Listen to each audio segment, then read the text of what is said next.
मित्रों, जब हनुमान जी हिमालय से संजीवनी लेकर के चले तो उसके बाद रास्ता में भरत जी उन पर बाण चला दिए। हनुमान जी मूर्छित होकर के गिर गए। इस कहानी को पूरा सुनने के लिए वीडियो के अंत तक बने रहें। जब लक्ष्मण जी शक्तिबाण से बेहोश हो गए, प्रभु श्री राम के गोदी में थे, तो त्रिजटा माता सीता से कही कि लक्ष्मण जी को शक्तिबाण लग गया है और मूर्छित हैं। तो सीता माता सीधे भोलेनाथ के शरण में चले गए। वो एकदम भोलेनाथ के ध्यान में मग्न हो गए कि भोलेनाथ अब आप ही जानिए, लक्ष्मण जी को रक्षा कीजिए। और सीता माता को मन ही मन ये विश्वास भी नहीं हो रहा था कि लक्ष्मण को कुछ हो सकता है, क्योंकि वो जब प्रभु के गोदी में है तो जो प्रभु की गोदी में है उसको क्या हो सकता है, उसको किसी का काल का भी ताकत नहीं है कि आकर के कुछ कर देगा। तो उसके बाद जब हनुमान जी वहाँ से संजीवनी लेकर के चले तो रास्ता में अयोध्या पड़ा। तो हनुमान जी का बहुत इच्छा हुआ कि प्रभु के नगरी को जन्म स्थान है भगवान श्री राम का, यहाँ हम सीधे ऐसे कैसे पार चले जाएं बिना इस धरती को नमन किए हुए। तो भरत जी नंदीग्राम में थे। उनको जाकर के सेवक लोगों ने कहा कि आकाश में लग रहा है कि एक बहुत बड़ा राक्षस विशाल जा रहा है। तो भरत जी बाण लेकर के निकले। अब बिना फर का बाण भरत जी जो राक्षस है इस अनुमान में बिना फर का बाण हनुमान जी पर चला दिए। हनुमान जी मूर्छित होकर के पहाड़ को लिए दिए, गिर गए। और उस अवस्था में हनुमान जी राम राम राम राम जप रहे थे। भरत जी जब ये सुने तो परम कोई राम भक्त है, मूर्छा में भी ये राम नाम का ही जप कर रहा है। भरत जी बहुत अफसोस करने लगे, बड़ा विलाप करने लगे कि हमसे क्या हो गया। ये तो कोई लगता है कि राम का महान सेवक भक्त है, हम जब राम के काम में कभी मदद तो नहीं कर सके कि उनके काम के लिए ही कोई था जा रहा, हम इसको डिस्टर्ब कर दिए। भरत जी विलाप करने लगे। तब गोदी में उठा करके हनुमान जी को बहुत कोशिश किए कि होश में आ जाएं। जब नहीं होश में आए तब भरत जी श्री राम का ही दुहाई दिए कि अगर हम मन कर्म वचन से प्रभु श्री राम के सेवक हैं, भक्त हैं, तो उन्हीं का कसम है कि ये होश में आ जाएं, हे कपिवर आप होश में आ जाइए। तो हनुमान जी होश में आ गए, उठ करके बैठे। तो भरत जी को देख करके श्री राम और भरत में वेशभूषा, शारीरिक कद काठी बनावट कोई अंतर नहीं था। तो ये हनुमान से ही पहचान गए कि भरत हैं। उसके बाद दोनों में परिचय हुई तो भरत जी बड़ा अफसोस व्यक्त किए, हालचाल पूछे। तो हालचाल जब बतलाया सारा तो बहुत उनको तकलीफ़ हुआ।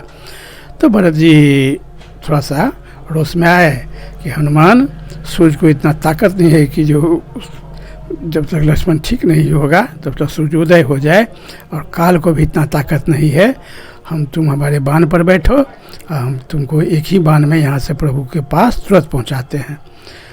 हनुमान जी को थोड़ा सा उसमें मन में गर्व भी हुआ कि हमारे भार को और इस पहाड़ के भार को इनका बाण कैसे सह सकता है, हमारे भार को इनका बाण सह लेगा, कठिन बात है। फिर भी प्रभु राम के भक्त भाई थे, तो राम के कृपा से तो कुछ भी हो सकता है। ये बात उनको ध्यान आया तो सहम गए।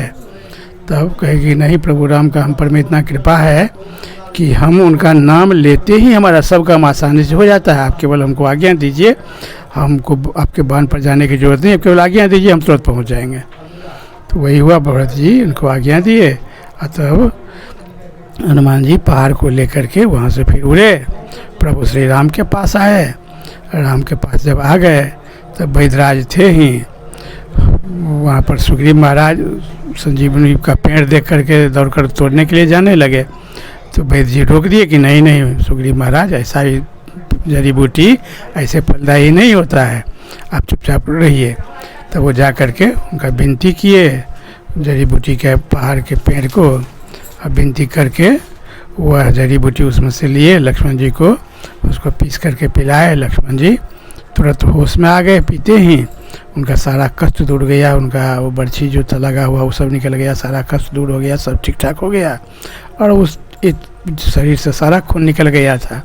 इस संजीवनी का ये प्रभाव था कि जितना उनका खून शरीर से निकला था उतना खून तत्काल बन गया, पूर्ण रूप से स्वस्थ होकर के एकदम पूर्ववत हो गए वह पीते ही। और उसी दिन उन्होंने जा कर के पूरा तरोताजगी के साथ उसी दिन उन्होंने मेघनाग का भी वध किया। तो संजीवनी में मित्रों इसमें एक बात और है कि भारत का आयुर्वेद उस समय में इतना विकसित था कि लक्ष्मण जी के शरीर से सारा खून निकल गया था। लक्ष्मण जी बेहोश थे, मरणासन थे, कुछ ही देर में उनका प्राण भी निकलने वाला था।